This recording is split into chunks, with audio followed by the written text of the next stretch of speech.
Dear student, a very good morning to all of you. Now we are going to discuss a very important aspect of the BNSS, that is chapter 35 under section 478 to 496, titled Provisions as to Bail and Bail Bond. Means that we are now going to discuss the provision related to bail under this video. There is a lot of important issue related to bail, and after the implementation of the BNSS in 2023, some new section has been added in this BNS in the chapter of bail. So we will discuss all the provision related to bail कि bail होता क्या है, bail कब लिया जाता है, bail in bailable cases, bail in non bailable cases, and कब bail को कैंसिल किया जा सकता है, किन कोर्ट को एंटीसिपेटरी बेल देने का राइट है। तो तमाम बेल से जुड़ी जो जो जो जो इम्पोर्टेंट एस्पेक्ट है we will discuss under this video. Now let us start. First and foremost question is what is bail. तो अगर आप बेल को देखें तो bail is a temporary release of a person from police custody और the jail. एक व्यक्ति को पुलिस कस्टडी से रिलीज और जेल से रिलीज करने को जो है को टेम्पोररी रिलीज जो है वो बेल के माध्यम से किया जाता है। इसमें ज़्यादातर जो अगर हम देखें तो एक कोई मनी इन्वॉल्व होती है, money that somebody agrees to pay if a person accused of a crime doesn't appear in front of the court. तो बेल एक ऐसा माध्यम है जिससे कि एक व्यक्ति को कुछ शर्तों पर जो है वो रिलीज किया जाता है पुलिस की कस्टडी में से या फिर जेल की कस्टडी से। If you see the section पूरा का पूरा जो चैप्टर है बेल का, अगर आप देखिए समरली अगर हम इसको डिस्कस करें तो 3-4 बातें बहुत ही इंपॉर्टेंट है। उसमें ये है फर्स्ट है कि कब और किन परिस्थितियों में बेल जो है वो वेलेबल ऑफेंस की, इफ द ऑफेंस इज वेलेबल तो उसे उस ऐसे ऑफेंसेस में एक एक्यूज को जो है बेल जो है as a matter of right मिलता है। यानी कि अगर एक्यूज ने कोई वेलेबल ऑफेंस किया है जो कि बीएनएसएस की संहिता बीएनएसएस के शेड्यूल में जो ऑफेंस है वो वेलेबल ऑफेंस की कैटेगरी में आ रहा है, तो उसे as a matter of right जो है वो एक्यूज को बेल लेने का अधिकार होता है। दूसरा है कि 480 में बात की गई है bail in non bailable offences. अगर ऑफेंस नॉन वेलेबल है तो भी कुछ परिस्थितियों में एक्यूज को जो है बेल पर छोड़ा जा सकता है। तीसरा जो होता है वो एंटीसिपेटरी बेल है। 482 की में एंटीसिपेटरी बेल के बारे में प्रावधान किया गया। एक नई सेक्शन बीएनएसएस में जोड़ी गई है, वो है 479 which talks about the under trial prisoners. अगर अंडर ट्रायल प्रिजनर एक समय अवधि से ज़्यादा अगर वो जेल में रह रहा है तो उसे जो है वो डिफॉल्ट बेल पर जो है उसे छोड़ा जा सकता है। एक और ये भी बताया गया कि कब और किस परिस्थितियों में जो है एक बेल अगर बेल व्यक्ति दिया गया है तो किन परिस्थितियों में बेल को जो है वो कैंसिलेशन किया जा सकता है। तो इन सारी चीज़ों का जो है हम लोग डिटेल में डिस्कशन हम इस चैप्टर 35 के अंतर्गत हम करेंगे। Now let us start. Section 478 talks about the in what cases bail to be taken. किन किन परिस्थितियों में बेल लिया जा सकता है। When any person other than a person accused of a non-valuable offense, अगर कोई ऐसा व्यक्ति जो नॉन वेलेबल ऑफेंस के इतर कोई ऑफेंस किया है, यानी वेलेबल ऑफेंस किया है, अगर कोई ऐसा व्यक्ति है जिसने कोई वेलेबल ऑफेंस कमिट किया है और detain without warrant by officer in charge of a police station, किसी पुलिस अधिकारी ने किसी ऐसे व्यक्ति को पकड़ा है जिसने की वेलेबल ऑफेंस किया है, other than the non bailable offence means bailable offence किया है, और अपीयर और ब्रॉट बिफोर द कोर्ट, और ऐसे व्यक्ति को कोर्ट में लाया जाता है, and is prepared at any time while in the custody of such officer और at any stage of the proceeding before the court. यानी पुलिस ऑफिसर के सामने अगर लाया जाता है या फिर कोर्ट के सामने ऐसा व्यक्ति लाया जाता है और वो व्यक्ति किसी भी समय बेल देने के लिए तैयार है कि ऑफेंस ऑफेंस वेलेबल है और व्यक्ति बेल देने के लिए तैयार है, चाहे पुलिस कस्टडी में हो या फिर जुडिशियल कस्टडी में हो, तो ऐसे स्थिति में जो है उसे बेल पर तुरंत रिलीज कर दिया जाएगा। Such person shall be released on bail, provided that such officer or court, if he or it think fit, may and shall, if such person is indigent and is unable to furnish security, instead of taking bail bond from such person, discharge him on his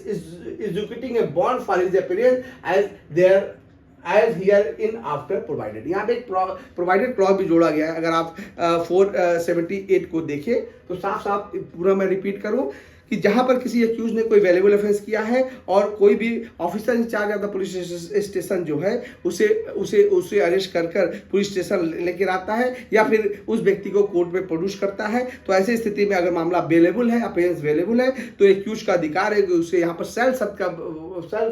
का प्रयोग किया गया है, यानी कि accused को उसे छोड़ना, यानी सच पर्सन शैल बी रिलीज, यानी हर स्थिति में एक्यूज को अगर बेल देने के लिए तैयार है तो उसे बेल पर रिलीज करना ही पड़ेगा। प्रोवाइडेड में कहा गया है कि अगर पुलिस अधिकारी या फिर कोर्ट को ये लगता है कि जिस व्यक्ति के को officer in charge of police station के समक्ष या कोर्ट के समक्ष लाया गया है वो व्यक्ति इंडिजेंट है, गरीब है और वो बेल बॉन्ड की सिक्योरिटी देने में असक्षम है, ऐसी स्थिति में उस व्यक्ति से बेल बॉन्ड लेने के बजाय पर्सनल बॉन्ड, यानी बेल बॉन्ड नहीं दिया जाएगा, कोई सिक्योरिटी नहीं मांगा जाएगा, बल्कि पर्सनल बॉन्ड पर उसे रिलीज कर एग्जीक्यूशन करने के बाद उसे डिस्चार्ज कर दिया जाएगा कि इस शर्त पर, यानी कि पर्सनली उसे बॉन्ड ले लिया जाएगा और ये बाद में डिफा लिया जाएगा कि जब भी उसे इंक्वायरी, इन्वेस्टिगेशन और ट्रायल के दौरान अगर किसी पुलिस अधिकारी के समक्ष या कोर्ट के समक्ष उसको प्रस्तुत होने की अपेक्षा की जाएगी, वो व्यक्ति आ जाएगा, ये पर्सनल बॉन्ड होगा, तो उसे अगर वो एग्जीक्यूट कर देगा तो उसे तुरंत उसे डिस्चार्ज कर दिया जाएगा। साफ साफ कहा गया है कि वैल्यूएबल केसेस में व्यक्ति बेल देने के लिए तैयार है, पुलिस अधिकारी उसे छोड़ देगा, कोर्ट में अगर मजिस्ट्रेट के समक्ष आए तो मजिस्ट्रेट उसे बेल देकर छोड़ देगा। अगर वो व्यक्ति इंडिजेंट है तो ऐसी स्थिति में पर्सनल बॉन्ड बढ़ाकर उसे छोड़ दिया जाएगा। एक्सप्लेनेशन क्लॉज में कहा गया है where a person is unable to give bail and bail bond within a week of a date of his arrest. जिस दिन अरेस्ट किया गया है उस दिन से लेकर एक हफ्ते के भीतर अगर वो बेल बॉन्ड फर्निश करने में असफल हो जाता है, इट शैल बी, ये शैल शब्द का प्रयोग है, या मान लिया जाएगा, it shall be sufficient ground for a officer और द कोर्ट टू प्रिज्यूम, ये मान लिया जाएगा कोर्ट के द्वारा या officer in charge of the police station के द्वारा या फिर कोर्ट के वो मजिस्ट्रेट, जुडिशियल मजिस्ट्रेट ये मान लेगा अगर एक हफ्ते के भीतर from the date of arrest वो बेल बॉन्ड एग्जीक्यूट करने में असफल है, तो मान लिया जाएगा कि person he is indigent person and for the purpose of this provision, इस प्रोविजन के अंतर्गत वो इंडिजेंट पर्सन है और पर्सनल बॉन्ड के आधार पर उसे डिस्चार्ज कर दिया जाएगा। प्रोवाइडेड क्लास में कहा, प्रोवाइडेड फर्दर कहा गया that nothing in this section shall be deemed to affect the provision of subsection 3 of section 135 और सेक्शन 492। यहाँ पर बात की गई है कि प्रोवाइडेड में कहा गया कि सेक्शन 135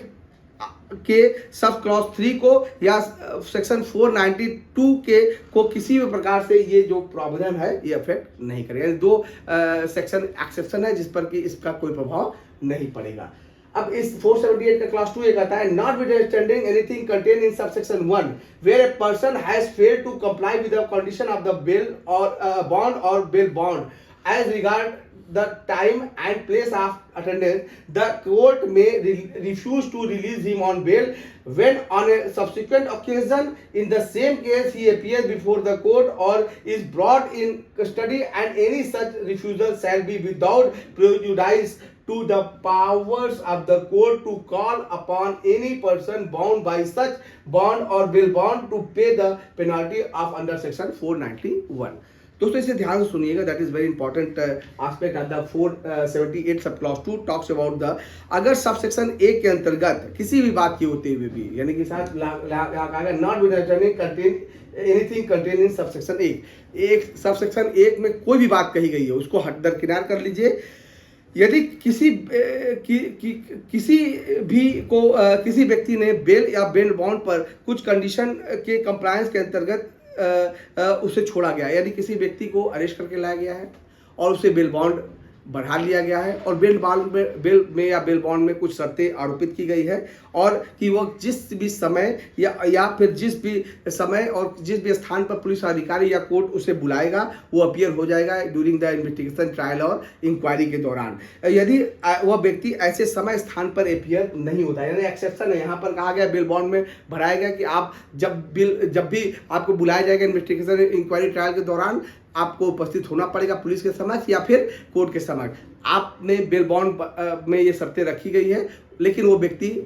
समय स्थान पर अपीयर नहीं होता है, तो ऐसी स्थिति में उस व्यक्ति को कोर्ट जो है वो बेल पर रिफ्यूज करने से मना कर देगी। और यदि बाद में किसी अवसर पर वो सेम केसेस में उस व्यक्ति को अगर कोर्ट में अपीयर कराया जाता है या पुलिस के समझ लाया जाता है, तो ऐसे मामले में कोर्ट को ये पावर है कि उस व्यक्ति के जिसने कि बेल बॉन्ड या बेल बॉन्ड भरा है उसे 491 के अंतर्गत पेनाल्टी देने के लिए कर सकता है। अगर अर्थात कुल मिलाकर अगर ये कहा जाए कि अगर व्यक्ति बेल बॉन्ड भरा है और अगर उसका वायलेशन करता है, तो ऐसी स्थिति में कोर्ट को पावर है या पुलिस अधिकारी को पावर है कि उसे उस पर पेनाल्टी लगा सकता है अंडर सेक्शन 491 के अंतर्गत। अब आइए दोस्तों, नाउ ये जो नया सेक्शन इंसर्ट किया गया है इसके बारे में जाने। 479 maximum period for which under trial prisoner can be detain. यहाँ बात की गई दोस्तों अंडर ट्रायल प्रिजनर की। अंडर ट्रायल प्रिजनर का मतलब जैसे कि नाम से ही नेम इटसेल्फ इंडिकेटेड दैट ये भारत में बहुत बड़ी समस्या है कि तमाम जेलों में अगर आप देखें तो तमाम जेलों में ऐसे अपराधी, ऐसे कैदी, ऐसे अंडर ट्रायल प्रिजनर्स हैं जो कि अपने ट्रायल होने का इंतजार कर रहे हैं, या जिनका ट्रायल शुरू नहीं हुआ है या ट्रायल शुरू हुआ है तो अभी चल रहा है, फाइनल वर्डिक्ट नहीं आई है, या फाइनल वर्डिक्ट आई है तो वो केस अपील में है। तो इसका मतलब है कि कुल मिला के है कि अभी उस केस वो कैदी नहीं है। कैदी का मतलब होता है कि उस पर कोई किसी सेक्शन के अंतर्गत अल्टीमेट जो है सजा सुना दी जा चुकी है और वो अपील भी कर चुका है, अपील खारिज हो चुकी है और वो व्यक्ति को जेल में वो अपनी सजा भुगत रहा है, तो उसे हम कैदी मानेंगे। अगर आप देखें तो भारत में जो है 100 में से 90 यानी 80% ऐसे व्यक्ति हैं जो कैदी नहीं है, वो अपने केस के ट्रायल होने का या तो इंतजार कर रहे हैं या ट्रायल उन पर चल रहा है, अभी उसे फाइनल वर्डिक्ट नहीं आया। 10-20% ही ऐसे व्यक्ति हैं जिन्होंने जिसको कि कोर्ट ने सजा दे दी है और वो अपना सजा भुगत रहे हैं, उसे कैदी की संज्ञा।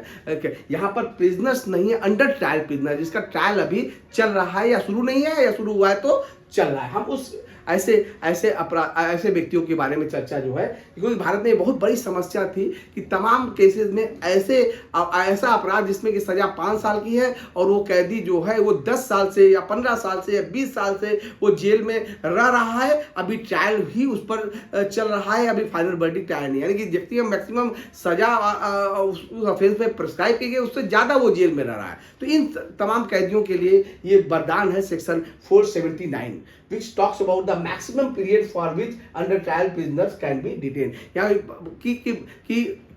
कि एक अंडर ट्रायल प्रिजनर को आप मैक्सिमम कितने दिनों तक जेल में रख सकते हैं, इसके बारे में प्रावधान 479 में बताया गया है। Where a person has during the period of investigation, inquiry or trial under this Samhita of an offence under any law, कोई भी ऐसा व्यक्ति जो कि इन्वेस्टिगेशन, इंक्वायरी और ट्रायल इस संहिता के अंतर्गत चल रही है, या not being an offence for which the punishment of death और life imprisonment has been specified as one of the punishment under the law. Bracket में बताया गया है कि अगर कोई ऐसा ऑफेंस किसी व्यक्ति ने किया है जो लाइफ इम्प्रिजनमेंट और डेथ पेनाल्टी के इतर, यानी इन दोनों के इतर, यानी कि डेथ पेनाल्टी और लाइफ इम्प्रिजनमेंट के अतिरिक्त अगर कोई और ऑफेंस का वो दोषी है, undergone detention for a period extending up to 1/2 of the maximum period of the punishment specified for that offence under that law, he shall release, या shall शब्द का प्रयोग किया गया है, he shall release by the court on bail। दोस्तों यहाँ बात की गई है कि अगर अंडर ट्रायल प्रिजनर कितने समय तक जेल में रह सकता है, तो सेक्शन 479 का सब क्लॉज 1 कह रहा है कि यदि किसी व्यक्ति के अगेंस्ट कोई इन्वेस्टिगेशन, इंक्वायरी या ट्रायल इस संहिता के अंतर्गत किसी ऑफेंस का चल रहा है, लेकिन वो ऑफेंस ऐसा है जो डेथ पेनाल्टी और लाइफ इम्प्रिजनमेंट से संबंधित नहीं है, यानी कि जो व्यक्ति ने ऐसा ऑफेंस किया है जिसकी सजा डेथ पेनाल्टी या लाइफ इम्प्रिजनमेंट नहीं है बल्कि कोई और सजा है, यानी कि 10 साल से तक की सजा है या 10 साल से कम तक की सजा है, 7 साल तक की सजा है, 5 साल तक की सजा है, और ऐसे स्थिति में वो जेल में है और उसका ट्रायल अभी वो डिटेंशन में है, उसका ट्रायल चल रहा है, और वह व्यक्ति जो है उस अपराध जो अपराध उसने किया है, मैक्सिमम पनिशमेंट उसमें अगर प्रिस्क्राइब की गई, अगर वो अपराध ऐसा है जिसमें कि मैक्सिमम पनिशमेंट प्रिस्क्राइब की गई, अगर दोस्तों अगर आप भारतीय नागरिक सुरक्षा संहिता को देखें, या सॉरी भारतीय दंड संहिता, भारतीय BNS को देखें, तो वहाँ पर हर ऑफेंस के लिए मिनिमम मैक्सिमम सजा प्रिस्क्राइब की गई है। ज़्यादातर तमाम संहिताओं में जो है वो एक्ट में जो है अपराध की मिनिमम और मैक्सिमम सजा प्रिस्क्राइब होती है। तो जहां पर अगर अपराध की मिनिमम और मैक्सिमम सजा प्रिस्क्राइब है और वो व्यक्ति जो है वो मैक्सिमम सजा जो का आधा, यानी up to 1/2 of the maximum period of imprisonment, यानी कि इम्प्रिजनमेंट के मैक्सिमम पीरियड का आधा अगर वो ऑलरेडी जेल में बिता चुका है, तो ऐसी स्थिति में उसे कोर्ट जो है वो बॉन्ड पर छोड़ देगी। यहाँ पर बात की गई है जिस अफेंस का वो, दो चीज़ें दोस्तों यहाँ से ध्यान रखना है। 479 बात करता है वो अंडर ट्रायल प्रिजनर होना चाहिए, वो जेल में है और उसने कोई ऐसा अफेंस किया है जो लाइफ इम्प्रिजनमेंट और डेथ पेनल्टी के इतर उस कोई सजा प्रिस्क्राइब की रखी है, और उसने अगर मैक्सिमम पनिशमेंट का आधा, उस अपराध के मैक्सिमम पनिशमेंट का आधा अगर जेल में वो रह चुका है, तो ऐसी स्थिति में कोर्ट जो है उसे बेल पर छोड़ देगी। ये 479 का क्लॉज 1 करता है। प्रोवाइडेड में कहा गया है where such person is a first time offender who has, first time offender की परिभाषा बताई गई है, who has never been convicted of any offense in the past, जो कि पास्ट में किसी भी अपराध का दोषी नहीं है। He shall be released on bail, यहाँ भी shall be released on bail by the court if he has undergone detention for a period extending up to 1/3 of the maximum period of imprisonment specified for such offense under that law। दोस्तों यहाँ पर अगर आप देखें तो यहाँ पर provided class कहा गया है कि यदि सामान्य अगर अपराधी है तो और उसने मैक्सिमम पनिशमेंट का आधा कर लिया है, जेल में बिता लिया है, तो उसे छोड़ दिया जाएगा। और अगर ऐसा व्यक्ति है जो फर्स्ट टाइम ऑफेंडर है, फर्स्ट टाइम ऑफेंडर को डिफाइन कर दिया गया है कि वो ऐसा व्यक्ति है जिसने कि पास्ट में कोई भी अपराध का उस पर कन्विक्शन नहीं लगा, यानी कि कोई भी अपराध के संबंध में उसे सजा नहीं हुई, उसे हम फर्स्ट टाइम ऑफेंडर कहेंगे। तो अगर व्यक्ति फर्स्ट टाइम ऑफेंडर है तो तो अगर वो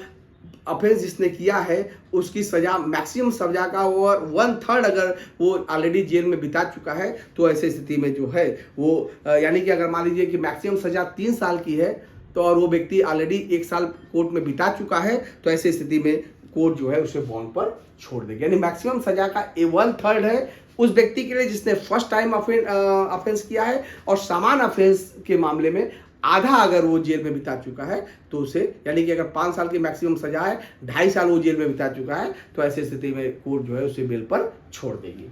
अब आइए यहाँ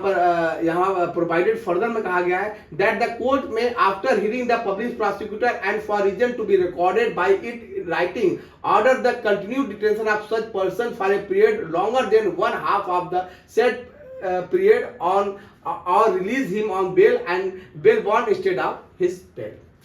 प्रोवाइडेड फर्दर में कहा गया कि यदि कोई पब्लिक प्रोसिक्यूटर को सुनने के बाद और उसके रीजन को रिकॉर्ड करने के बाद ऐसे अंडर ट्रायल प्रिजनर जिसने की अपराध की सजा का हाफ समय जेल में बिता दिया है, उसे बेल बॉन्ड पर छोड़ देगी, उसे बेल बॉन्ड पर रिलीज कर देगा बजाय बेल के। यानी कि यहाँ पर दोस्तों कहा गया है कि किसी ऐसे अपराध में अगर मैक्सिमम और मिनिमम पनिशमेंट की सजा दी गई है तो वहाँ पर मैक्सिमम सजा का आधा या 1/3 अगर बिता चुका है तो उसे छोड़ा जाएगा। यहाँ पर बात की गई है कि अगर वो मैक्सिमम और मिनिमम सजा प्रिस्क्राइब नहीं की गई है, सिर्फ सजा दी गई है, तो ऐसी स्थिति में यहाँ पर बात की गई है कि अगर उसका आधा अगर वो जेल में बिता चुका है तो उसे जो है वो कोर्ट जो है उसे बेल बॉन्ड पर जो है वो छोड़ देगी। Provided also that no such person shall in any case be detained during the period of investigation, inquiry or trial for more than a maximum period of imprisonment provided for such offence under that law। ये भी बहुत important section है दोस्तों। यहाँ पर कहा गया है कि यदि अंडर ट्रायल प्रिजनर अगर व्यक्ति है तो उस अपराध की मैक्सिमम पनिशमेंट तक, अगर कोई व्यक्ति ने किसी ऐसा अपराध किया है जिसमें कि मैक्सिमम पनिशमेंट 5 साल मान लीजिए प्रोवाइड की गई है, और वो व्यक्ति 5 साल ऑलरेडी जेल में रह चुका है, उसका ट्रायल या अभी चल रहा है, इन्वेस्टिगेशन चल रही है, इंक्वायरी चल रही है, ट्रायल चल रहा है, और मैक्सिमम पनिशमेंट वो ऑलरेडी जो अपराध पर उसका आरोप लगा है उसका उस पर अगर मैक्सिमम पनिशमेंट प्रिस्क्राइब की गई है और वो मैक्सिमम पनिशमेंट ऑलरेडी जेल में रह चुका है, उसका अभी इंक्वायरी ट्रायल अभी चल ही रहा है, तो ऐसी स्थिति में जो है उसे तुरंत जो है कोर्ट में उसका अभी इन्वेस्टिगेशन इंक्वायरी ट्रायल कंप्लीट नहीं हुआ है, चल रहा है, और उस ऑफेंस की जो प्रेस्क्राइब पनिशमेंट है उससे उतना समय तक वो ऑलरेडी जेल में रह चुका है, तो ऐसी स्थिति में कोर्ट जो है उसे बेल पर छोड़ देगी। स्पेशल क्लॉज में कहा गया है in computing the period of detention under this section for granting bail the period of detention passed due to the delay in proceeding caused by the accused shall be excluded. दोस्तों यहाँ पर बात की गई है कि अगर व्यक्ति को जो है जेल से बॉन्ड पर रिलीज किया जा रहा है और व्यक्ति की स्वयं की उपेक्षा से वो डिले हुआ है, यानी कि वो जेल में इसलिए रहा है कि वो बॉन्ड फर्निश करने में असफल रहा है या बॉन्ड की शर्तों को मानने में असफल रहा है, यानी कि एक्यूज के डिले के वजह से अगर वो जेल में रह रहा है तो उस अवधि को जो है वो उस डिटेंशन की अवधि को उसमें घटाकर जो है उसे सजा को जोड़ा जाएगा। यानी जब भी डिटेंशन में डिटेंशन के पीरियड को काउंट किया जाएगा तो उसमें उस पीरियड को हटा दिया जाएगा जिसमें कि एक्यूज की डिले के कारण उसका डिटेंशन बढ़ा है। अब आइए दोस्तों 478 का क्लॉज 2 ये कहता है not with understanding anything contain in subsection 1 and subject to the third proviso thereof where an investigation, inquiry and trial in more than one offense or in multiple cases are pending against a person, he shall not be released on bail by the court। दोस्तों यहाँ पर बात की गई है कि अगर संहिता 1 में बेल देने का राइट तो है, लेकिन अगर इस क्लॉज 1 के किसी भी बात के लिए होते हुए भी यदि कोई एक्यूज है जिसके ऊपर विभिन्न मामलों में कई केसेस चल रहे हैं, यानी कि कई एफआईआर दर्ज हुए हैं और उस व्यक्ति को उस पर कई केसेस चल रहे हैं, सामान्य नियम यह है कि अगर एक्यूज अपराध का आधा सजा भुगत चुका है तो उसे बेल पर रिलीज किया जाएगा। फर्स्ट टाइप ऑफेंडर है 1/3 सजा काट चुका है तो उसे बेल पर रिलीज कर दिया जाएगा। लेकिन अगर उस पर मल्टीपल ऑफेंसेस के चार्ज लगे हैं और उस पर मल्टीपल केसेस का ट्रायल चल रहा है तो ऐसी स्थिति में उसे बेल पर नहीं रिलीज किया जाएगा। साफ साफ कहा गया, चाहे भले से आधा चल जाए, चाहे एक थर्ड फर्स्ट टाइप ऑफेंडर है, despite of that if there is a multiple charges और multiple trial has been carried out against the accused then उसको जो है बेल पर नहीं छोड़ा जाएगा, भले से वो आधा और 1/3 तक वो जो है सजा भुगत लिया है। अब आइए दोस्तों यहाँ पर बात किया गया थर्ड क्लॉज है 479 का third clause the superintendent of the jail where the accuse person is detain on completion of 1/2 or 1/3 of the period mentioned in section 1 as the case may be shall forthwith make an application in writing to the court to proceed under section 1 for release of such person on jail। दोस्तों ये clause आप बहुत important है, clause से PCSJ के point of view से ये बहुत इंपॉर्टेंट क्लॉज है। यहाँ पर बात की गई है कि 479 में अगर सेक्शन 479 के क्लॉज 3 को देखें तो क्लॉज 3 में यहाँ पर रिस्पॉन्सिबिलिटी होता ये था, कभी कभी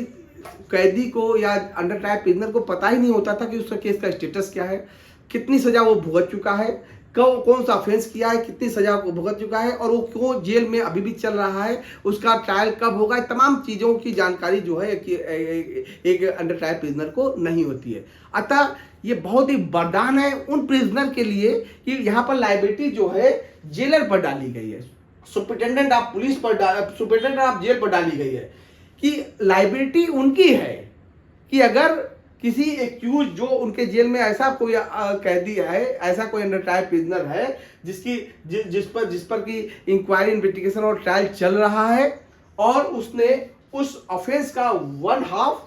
या फिर फर्स्ट टाइम ऑफेंडर की दशा में 1/3 ऑलरेडी वो जेल में अंडर सेक्शन 1 के अंतर्गत वो जेल में बिता चुका है,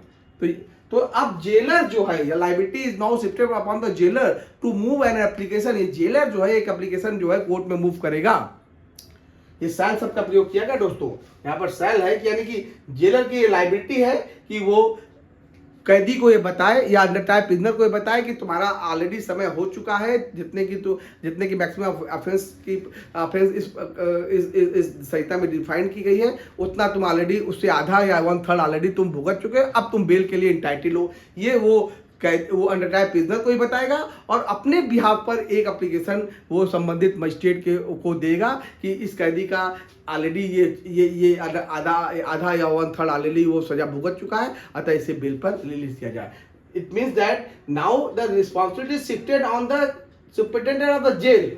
वो एप्लीकेशन मूव करेगा और उस आधार पर जो है ऐसे अंडर ट्रायल प्रिजनर को, जो गरीब है, जो इलिटरेट है, जो नहीं जानते हैं बेल के बारे में, वो उसके बिहाफ पर जो है वो सुपरिटेंडेंट ऑफ पुलिस जो है वो कोर्ट में आवेदन करके उसे बॉन्ड पर रिलीज करवाएगा, बेल बॉन्ड पर रिलीज करा देगा। तो ये पूरा का पूरा अगर आप देखें तो अंडर ट्रायल प्रिजनर के लिए ये एक वरदान साबित होता है कि किसी भी व्यक्ति को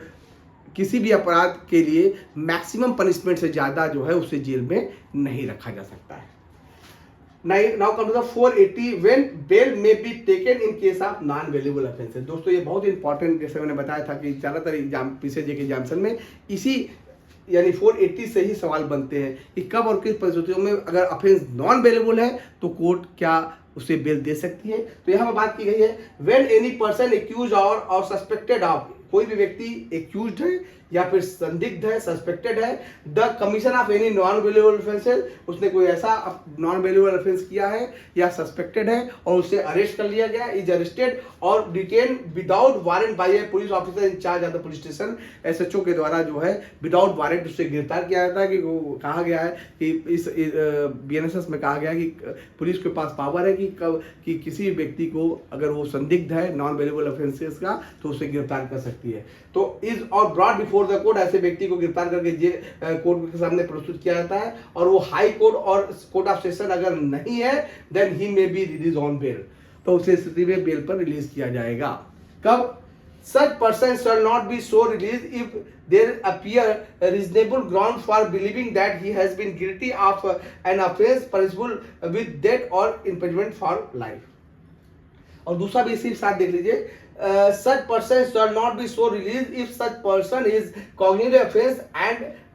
and he had been previously convicted of an offense punishable with death, imprisonment for life or imprisonment for 7 years or more, or he had been previously convicted on 2 or more occasions of a cognizant offense punishable with imprisonment for 3 years or more but less than 7 years। दोस्तों इसे ध्यान से यहाँ पर समझने वाली बात है, दोनों सेक्शन को ध्यान से सुनिएगा। एक पहला सेक्शन ये बता रहा है कि अगर कोई व्यक्ति जो है वो high court or court of session के इतर अगर वो judicial magistrate first class, second class या फिर सीजीएम के समक्ष लाया जा रहा है तो ऐसी स्थिति में कोर्ट उसे बेल पर छोड़ भी सकती है। नॉन बेलेबल ऑफेंस है फिर भी छोड़ देगी, लेकिन नहीं छोड़ेगी यदि पहले क्लास में कहा गया है कि अगर कोई व्यक्ति ने कोई ऐसा नॉन वेल्यूएबल ऑफेंस किया है जिसकी सजा या तो डेथ पेनल्टी है या फिर लाइफ इम्प्रिजनमेंट है, तो ऐसी स्थिति में उसे बेल पर नहीं छोड़ा जा सकता है। यानी कि अगर ऐसा नॉन वेल्यूएबल ऑफेंस है जिसमें कि सजा लाइफ इम्प्रिजनमेंट है या डेथ पेनल्टी है तो उसे किसी भी कीमत पर बेल पर नहीं छोड़ा जाएगा। दूसरा क्लॉज ये कह रहा है कि यदि बेल पर उसे नहीं छोड़ा जा सकता है यदि ऐसा ऑफेंस कॉग्निटिव ऑफेंस की कैटेगरी में आता है, यानी व्यक्ति ने को जो ऑफेंस किया वो कॉग्निटिव ऑफेंस की कैटेगरी में आ रहा है और ऐसा अपराध मोर देन 7 इयर्स के पनिशमेंट से संबंधित है या फिर मोर देन 7 इयर्स से लेकर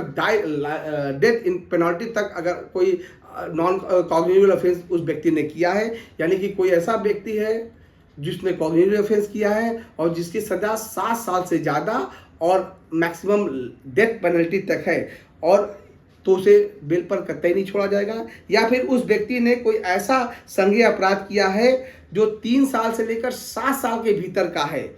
और वो ऐसा अपराध जो है उसने जो है वो एक से ज़्यादा यानी दूसरी बार किया है तो और उस जुडिशियल मजिस्ट्रेट के सामने लाया, यानी दो चीज़ें बात कही गई सेक्शन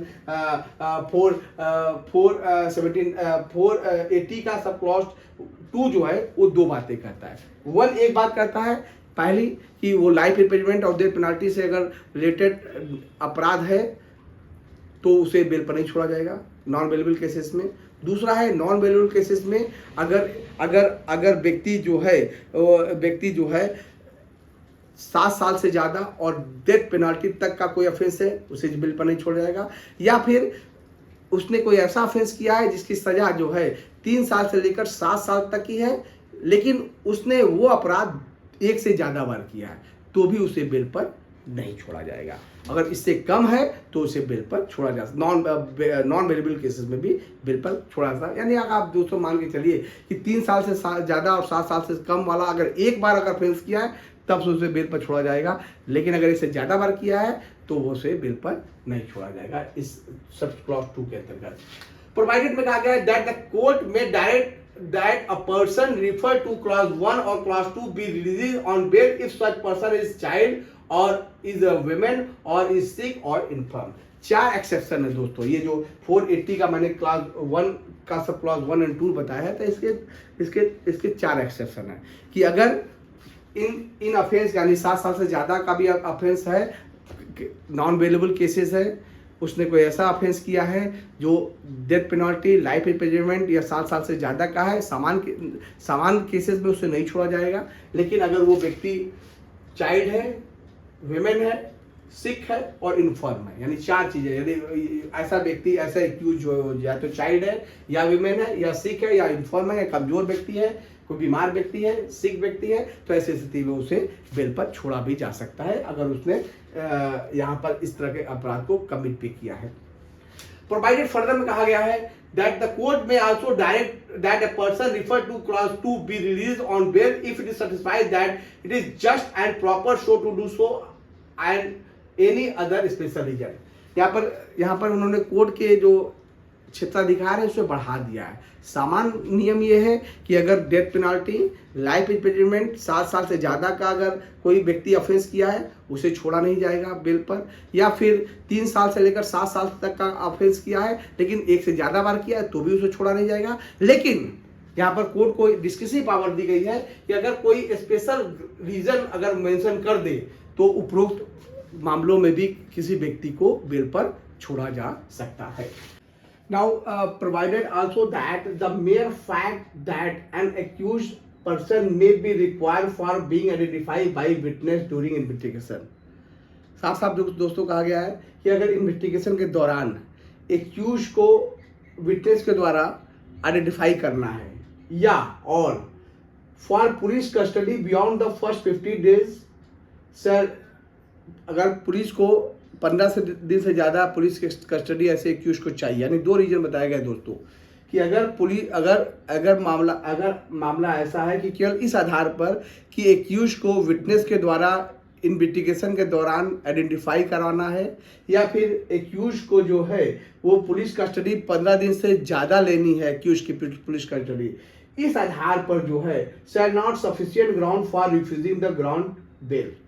इस आधार पर उसे बेल ग्राउंड करने से रिफ्यूज नहीं किया सकता है।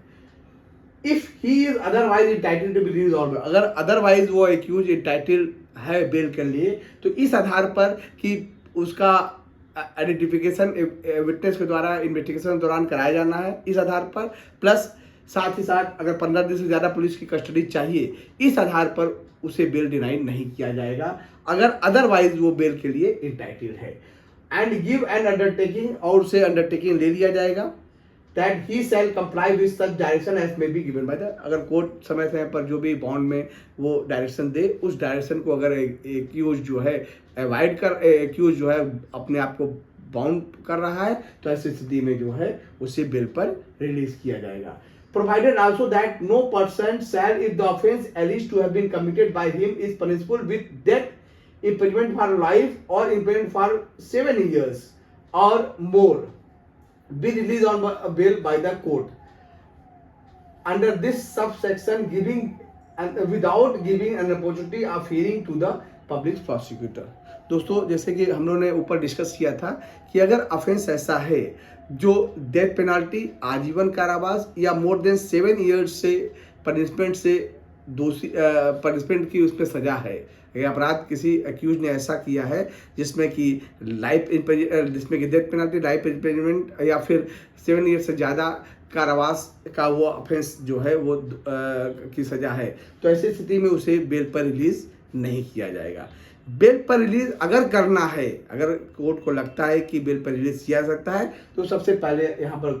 बात बताई गई है कि कोर्ट चाहेगा रिलीज करना तो without giving an opportunity to hearing to the public prosecutor, उसे पब्लिक प्रोसिक्यूटर को पर्याप्त समय देना होगा, पर्याप्त उसको सुनने के बाद कोर्ट चाहे तो बेल दे सकती है, क्योंकि पब्लिक प्रोसिक्यूटर उस बेल का अपोज करेगा, नो डाउट अबाउट इट। अगर offence is more than 7 years और लाइफ इम्प्रिजनमेंट और डेथ पेनल्टी, तो डेफिनेटली सरकारी वकील जो है उसका विरोध करेगा। तो अगर सरकारी वकील जो है के सारे ग्राउंड्स आने के बाद अगर कोर्ट को लगता है कि अभी भी उसे बेल दिया जा सकता है, तब तो बेल दी जाएगी, लेकिन सरकारी वकील को सुनना यानी पब्लिक प्रोसिक्यूटर को सुनना जो है जरूरी है। अगर बेल देना है और ऑफेंस ऐसा है जो आजीवन कारावास, सजा, मृत्युदंड और 7 साल के ज़्यादा के ऑफेंस का दोषी है। अब आइए दोस्तों सब क्लॉज 2 जो है जो सब क्लॉज 2 में बताया गया, if it appear to such officer और court at any stage of the investigation, यानी कि पुलिस ऑफिसर को या कोर्ट को किसी भी स्टेज पर, यानी स्टेज कौन सा होगा, इन्वेस्टिगेशन, इंक्वायरी और ट्रायल, यानी कि इन्वेस्टिगेशन, इंक्वायरी और ट्रायल के किसी भी स्टेज पर कोर्ट को या पुलिस ऑफिसर को ऐसा लगता है, as the case may be, that there are not reasonable ground for believing, कि कोई ऐसा रीजनेबल ग्राउंड नहीं है जिससे कि विश्वास किया जा सके, that the accused has committed a non valuable offense, कि अक्यूज ने ही नॉन अवेलेबल ऑफेंस किया है, यानी कि चाहे तो इन्वेस्टिगेशन के दौरान, चाहे इंक्वायरी के दौरान, चाहे ट्रायल के दौरान अगर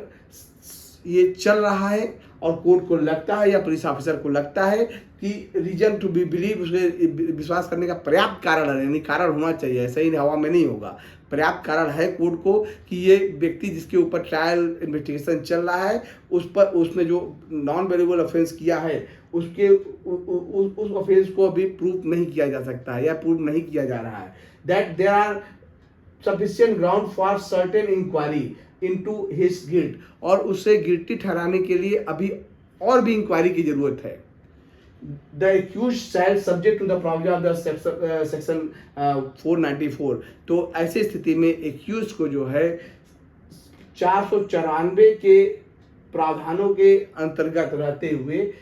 एंड पेंडिंग सच इंक्वायरी, और उस इंक्वायरी के पेंडिंग रहने के दौरान एक्यूज को बेल पर रिलीज कर दिया जाएगा। यानी कि यह बहुत ही सिंपल सी बात कही गई दोस्तों कि अगर इन्वेस्टिगेशन के, ट्रायल के और इंक्वायरी के स्टेज पर अगर किसी भी समय पुलिस ऑफिसर और कोर्ट को लगता है कि जो नॉन अवेलेबल ऑफेंस का जो केस एक व्यक्ति पर चल रहा है उसके लिए इस वक्त पर्याप्त साक्ष्य नहीं है कि जिससे कि उसे दोषी ठहराया जाए, और अगर उसको दोषी ठहराना है तो उसके लिए फर्दर इन्वेस्टिगेशन की जरूरत है, फर्दर इंक्वायरी की जरूरत है। तो ऐसी स्थिति में ये सेक्शन 2 ये कह रहा है कि सेक्शन 494 के प्रावधानों के अंतर्गत रहते हुए एक्यूज को बेल पर रिहा किया जाएगा एंड और at the description of the such officer of the court on the execution by him of a bond for his appearance as thereafter hereinafter provided, यानी कि बेल पर छोड़ दिया जाएगा या फिर कोर्ट के डिस्क्रिप्शन पर है कि वो बॉन्ड बढ़ाकर जो है उसे उस बॉन्ड पर जो है वो रिलीज कर दे। सबसेक्शन 3 कह रहा है व्हेन ए पर्सन एक्यूज्ड और suspected of the commission of an offence punishable with the imprisonment which may extend to 7 years or more, or an offense under chapter 6, chapter 7 or chapter 17 of the BNSS 2023, or abatement or conspiracy or attempt to commit any such offense is released on bail under subsection 1, the court shall impose the condition। दोस्तों इसे ध्यान से सुनिएगा, यदि कोई व्यक्ति जो है एक्यूज्ड है या सस्पेक्टेड है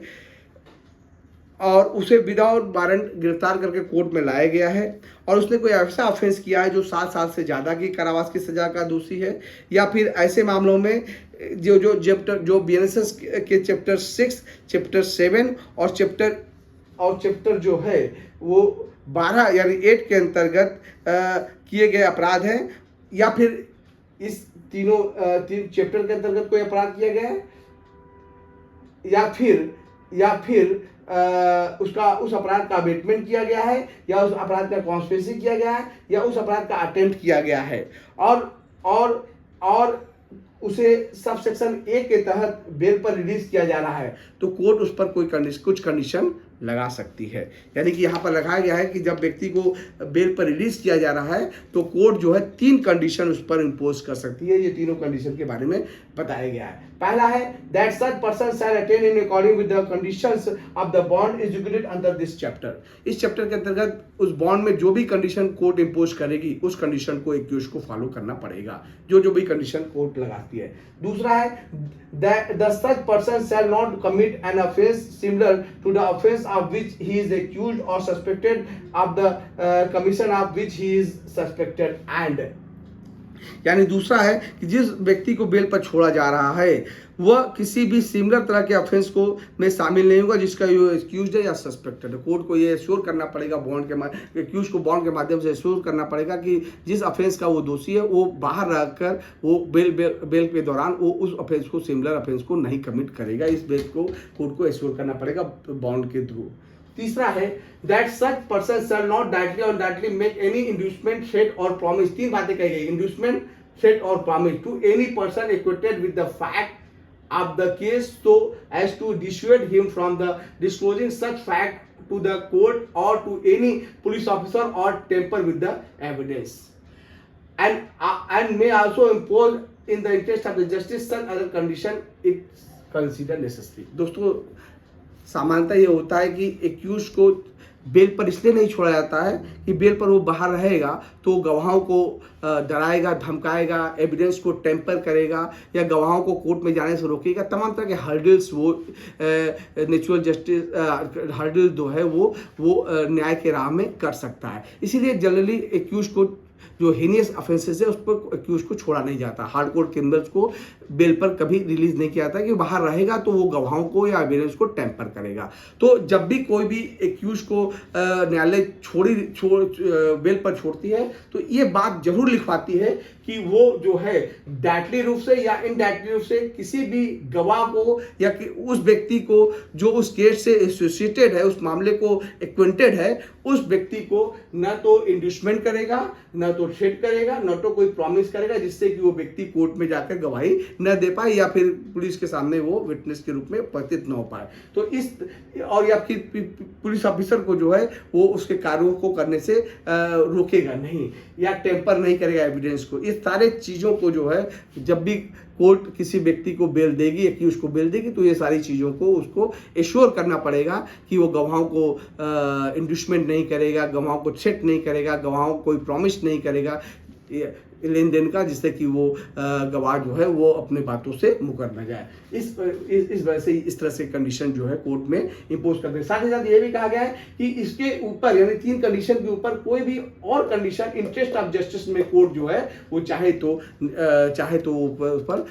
कोई भी कोर्ट को लगता है कि इसके इतर भी कोई कंडीशन लगाया जाना है तो कोर्ट कंडीशन लगा सकती है। अब आइए क्लॉज 4 में कहा गया an officer or a court releasing any person on bail under section 1 or subsection 2 shall record in writing his or its reason or special reason for so doing. Court यहाँ पर section 4 में छोटी सी बात कही गई, अगर कोई police officer या कोर्ट जो है अंडर 480 के अंतर्गत 480 के सेक्शन 1 और सेक्शन 2 के sub section 1 or subsection 2 के अंतर्गत किसी व्यक्ति को बेल पर रिहा कर रहा है तो उसे उसके रीजन को, ये सारा जो 480 का जो हम लोग क्लॉज पढ़ रहे हैं उसमें साफ साफ ये है कि कुछ भी काम अगर कोर्ट कर रही है तो उसके रीजन को जो है रिकॉर्ड, यानी किसी व्यक्ति को बेल पर छोड़ रही है तो क्यों छोड़ रही है, क्या कंक्रीट रीजन है इसके छोड़ने के पीछे, उसको रिकॉर्ड करना पड़ेगा। 5 में कहा गया है any court which has release a person on bail under section 1 और 2 may if it is considered it is necessary to do direct that such person be arrested and commit him to custody. इस section 5 भी बहुत important है दोस्तों कि अगर section 480 clause 1 और 480 clause 2 के तहत अगर किसी व्यक्ति को बेल पर छोड़ा जा रहा है तो कोर्ट उसे बेल पर छोड़ा जा रहा है और वो बेल पर है और कोर्ट ये समझती है कि उस व्यक्ति का बेल पर छोड़ा जाना ठीक नहीं है, तो कोर्ट कभी भी जो है वो उस व्यक्ति को बेल को रद्द करके उस व्यक्ति को अरेस्ट करा सकती है। और अगर वो बेल पर रहने के दौरान, ज़्यादातर होता है कि बेल पर रहने के दौरान अगर आप बेल बाउंड में कही गई शर्तों का वायलेट कर रहे हैं तो कोर्ट कभी भी जो है व्यक्ति को उसे अरेस्ट करके पुनः कस्टडी में भेज सकती है। ये सेक्शन 5 कहा गया है। सेक्शन 6 में बात की गई if in any case tribal bye A magistrate the trial of a person accused of a non variable offence is not concluded with in the period of 60 days. दोस्तों याद रखिएगा, पीछे जे के एग्जामिनेशन में बहुत ही इंपॉर्टेंट क्वेश्चन है। इस 60 दिन के भीतर from the first date fixed for taking evidence in this case such person shall if he is in custody during the whole of the said period be released on bail to the satisfaction of the magistrate unless the reason to be recorded in writing the magistrate otherwise direct।